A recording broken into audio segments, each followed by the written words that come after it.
Hello students. तो कैसे हैं आप सब? चलिए, आई होप सभी की स्टडी बढ़िया चल रही होगी। अगर नहीं चल रही है तो कंटिन्यू करते रहिए, पढ़ाई करिए, घर पे फ्री हैं आप लोग, लॉकडाउन चल रहा है।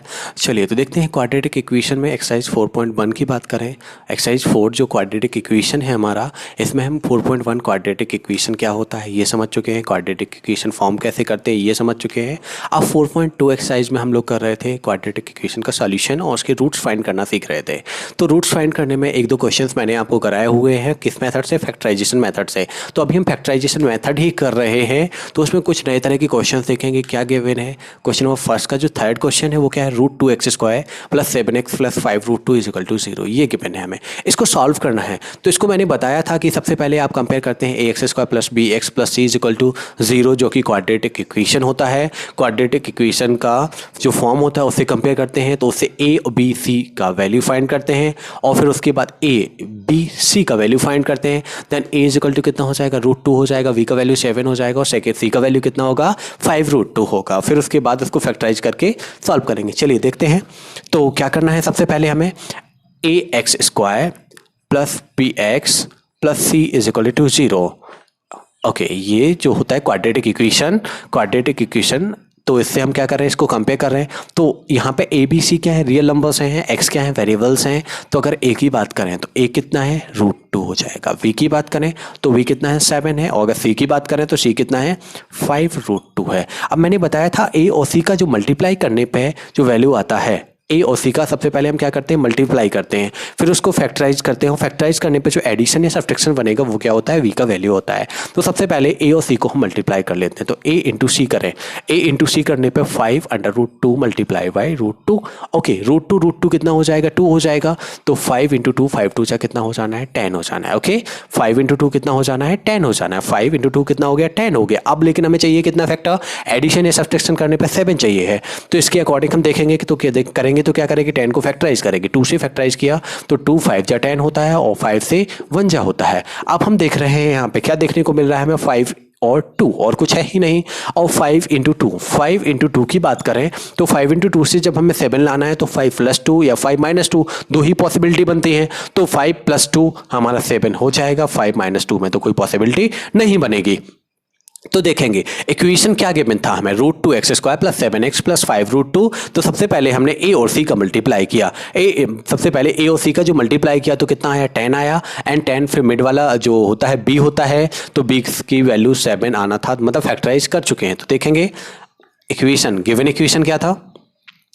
√2x² plus 7x plus 5√2 equal to 0, ये इक्वेशन गिवन था। अब इसके अकॉर्डिंग हम फैक्टर कर चुके हैं तो कितना आया? 5 प्लस 2, तो √2x² प्लस यहाँ पे 7 के प्लेस पे क्या लिखेंगे? 5 प्लस 2x, 5 प्लस 2 7x। और 5 प्लस 2 क्यों लिखा है उसका रीजन आप लोगों को पता है। क्या किया है? फैक्टराइज किया। फैक्टराइज किस बेसिस पे? a इंटू सी का मल्टीप्लाई करने पे जो वैल्यू आता है उस वैल्यू को v का वैल्यू क्या एडिशन या सब्ट्रैक्शन करने पे आना चाहिए। तो जो 10 था, 10 को हमने क्या किया? 5 इंटू 2 किया। तो 5 इंटू 2, 5 प्लस 2 करने पे कितना आ जा रहा है? 7 आ जा रहा है। तो 5 प्लस 2x प्लस कितना हो जाएगा? 5√2 इक्वल टू 0। आई थिंक यहाँ तक आप लोगों को कोई डाउट नहीं होगा, क्लियर हो गया होगा किस तरह से फैक्टराइज करना है। मेन हम लोगों को यही सीखना है कि इसको फैक्टराइज कैसे करते हैं। आगे का मेथड तो सॉल्यूशन बेसिस पे इजीली होता जाएगा, और रूट्स कैसे फाइंड करने हैं वो भी बिल्कुल ईजी है। सबसे मेन क्या है इसमें? रूट्स के लिए फैक्टराइज करना। तो फैक्टराइज करने के लिए भूलना नहीं है इस ए को, ए का मल्टीप्लाई सी में होना ही है। अगर ओनली x² लिखा होता है तो उस कंडीशन में हम मल्टीप्लाई क्यों नहीं करते हैं? क्योंकि ए का वैल्यू 1 ही होता है और 1 का किसी नंबर से मल्टीप्लाई करते हैं तो वैल्यू वही रहता है। तो उस कंडीशन में हमें जरूरत नहीं होती है मल्टीप्लाई करने की। लेकिन यहाँ पे जो कोई भी नंबर्स आगे गिवन होते हैं, वैल्यू ऑफ ए गिवन होता है, उसका सी से पहले मल्टीप्लाई ही करते हैं, उसी के बाद हम फैक्टराइज करेंगे। अदरवाइज हमारा फैक्टराइजेशन रॉन्ग हो जाएगा जो भी क्वाड्रेटिक इक्वेशन का रहता है। तो देखेंगे हमने इसमें इतना कर लिया है। √2x² प्लस 5 प्लस 2, ब्रैकेट के बाहर x है प्लस 5√2 है। अब क्या करेंगे? इस x का दोनों प्लेसेस पे मल्टीप्लाई। पहले 5 में होगा तो 5x हो जाएगा और 2 में होगा तो कितना हो जाएगा? 2x हो जाएगा। चलिए देखते हैं। √2x² प्लस 5 का x में हुआ तो कितना हो गया है? 5x हो गया है। प्लस 2 में हुआ तो कितना हो गया है? 2x हो गया है। प्लस कितना हो गया? 5√2 इक्वल टू 0। ओके, कितना, √2x² plus 5x plus 2x plus 5 √2 is equal to 0। देखो √2x² ये सेम लिखा हुआ है, 7x, अगर 7x की बात करें तो 5x plus 2x, 5x plus 2x कितना हो जाता है 7x plus 5 √2 is equal to 0। देखो यहां तक कोई चेंजेस नहीं हुए हैं, बिल्कुल सेम लिखा हुआ है, सिर्फ हमने 7x की जगह 5x प्लस 2x लिख दिया है। वो क्यों लिखा है, क्योंकि फैक्टराइजेशन मेथड के थ्रू किया हुआ है हमने इसको। तो देखेंगे अब इसके बाद यहाँ पे इससे कॉमन कर लेंगे, इससे कॉमन कर लेंगे, तो यहाँ पे हमें कॉमन देखने के लिए क्या मिल रहा है, क्या कॉमन देखने को मिल रहा है, √2x² plus 5x plus 2x plus 5 √2 is equal to 0। इसको अल्टरचेंज करके भी हम लोग कर सकते हैं, लेकिन चलिए इसी के थ्रू बताता हूँ मैं आपको। देखो दोनों में x प्रेजेंट है, क्या प्रेजेंट है, x प्रेजेंट है, तो हमने इससे क्या कॉमन कर लेना है, x कॉमन कर लेना है।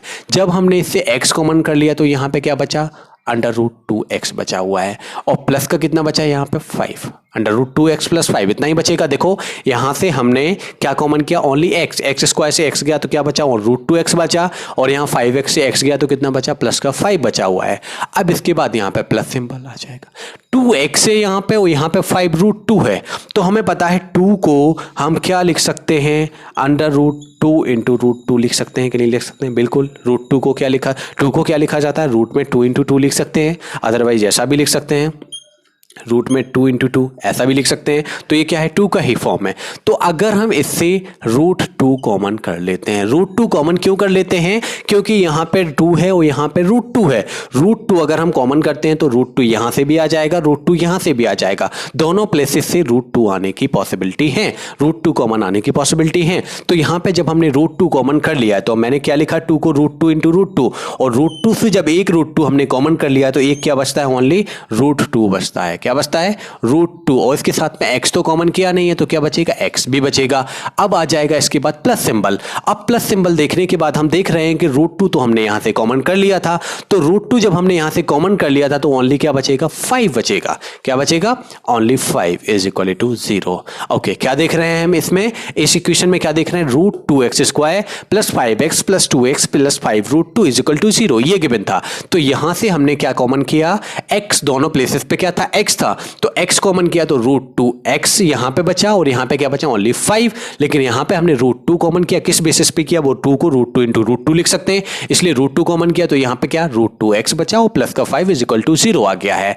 अब देख रहे हैं यहां पे हमारी जो सिचुएशन में ये वाली जो है, इन दोनों में कॉमन जो चीजें हैं वो सेम आनी चाहिए। अगर ये सेम नहीं आ रही है तो कहीं ना कहीं हमने फैक्टराइजेशन मेथड में मिस्टेक किया हुआ है। आप लोगों को ये अच्छे तरीके से समझ लेना है। अगर यहां पे हमारी वैल्यू सेम नहीं आ रही है, या सिंबल का कोई चेंज हो रहा है, सिंबल भी चेंज नहीं होगा, और यहाँ पे जो वैल्यूज हैं वो भी बिल्कुल सेम आएंगी। अगर ये हो रहा है तो तुम्हारा क्वेश्चन सही है, अदरवाइज कहीं रॉन्ग होने की पॉसिबिलिटी है। तो देखेंगे √2x प्लस 5 दोनों प्लेसेस पे प्रेजेंट है, तो हमने √2 प्लस 5 क्या कर लेना है, कॉमन कर लेना है। तो √2 प्लस 5 हमने जब कॉमन किया यहाँ पे, √2x प्लस 5 दोनों प्लेसेस पे, तो यहाँ पे क्या बचेगा, x बचेगा इस कंडीशन में, और यहाँ पे क्या बचेगा, प्लस का √2, ये रह जाना इज इक्वल टू 0। ओके, इतना आ गया है। अब हम आगे क्या देख रहे हैं कि दोनों अब बिल्कुल सेम, पहले जो ऐसा क्वेश्चन किया था बिल्कुल वही करना है हमें। इसका multiplication is equal to 0, is equal to 0, तो √2x plus 5 is equal to हमने क्या रख लेना है, 0। तो यहाँ पे जो प्लस का 5 है अपोजिट जाएगा तो किस में हो जाना है, माइनस, तो √2x इज इक्वल टू कितना हो जाएगा, माइनस का 5, और यहाँ पे √2 किस में है, मल्टीप्लीकेशन में, अपोजिट भेजेंगे इक्वल के तो क्या हो जाएगा, डिवाइड हो जाएगा। x इज इक्वल टू कितना हो जाएगा, 5 divide by √2, x is equal to कितना आ गया, माइनस, माइनस सिंबल साथ में है तो -5 डिवाइड बाई √2, ये तो 1 के अकॉर्डिंग हो गया। आप सेकंड वाला ले लेते हैं, x plus √2 is equal to 0, तो x इज इक्वल टू कितना हो जाएगा, माइनस का √2। ओके, एक रूट ए आ गया है और एक root x is equal to -5 divide by √2। तो क्वेश्चन क्या था, √2x² plus 7x plus 5 √2 is equal to 0। इसमें हमें इस क्वाड्रेटिक इक्वेशन के रूट्स फाइंड करने थे। तो सब रूट क्वाड्रेटिक इक्वेशन है तो सबसे पहले कंपेयर करना है हमें क्वाड्रेटिक इक्वेशन से, उसके a b c की वैल्यूज लेंगे और a और c का मल्टीप्लाई करने पे जो वैल्यूज आता है उसका अगर हम एडिशन सब्ट्रैक्शन देखेंगे तो क्या आता है, वो v का वैल्यू। तो v के वैल्यू के लिए अगर 5 × 2 क्या हो रहा था, एडिशन कर मल्टीप्लीकेशन करने पे 10 हो रहा था, तो इसके b के लिए कितना आ गया 7, यानी 5+2 बन गया। 5+2 को हमने एक्सपेंड करके लिखा, फिर उसके बाद क्या लिए, कॉमन किए हैं, और कॉमन करने के बाद जो x के इक्वेशन के रूट्स आए हैं वो आए x is equal to -2 -5 divide by √2 और x इज इक्वल टू -2। तो हम आंसर में लिख सकते हैं hence the roots of the equation क्या था हमारा, √2x² plus 7x plus 5√2 is equal to 0। ये हमारा इक्वल था, वो सॉरी इक्वेशन था। Hence the roots of the equation √2x² plus 7x plus 5√2 is equal to 0 आ। तो रूट्स क्या क्या निकाले हमारे, x इज इक्वल टू -2, तो पहला रूट -2 और -√2 और सेकेंड रूट हो गया है -5 डिवाइड बाय √2। ये 2 रूट्स हमने फाइंड कर लिए हैं। तो आई थिंक क्वेश्चन में कोई इतना कॉम्प्लिकेटेड नहीं था, आप लोगों को समझ में आ गया होगा। अगर कोई क्वेरी रह जाती है तो आप मुझे वो कमेंट सेक्शन में भेज सकते हैं, मैं उसको आपको दोबारा से सॉल्व कराने की या फिर आपको बेटर और समझाने की कोशिश करूँगा। चलिए हाँ,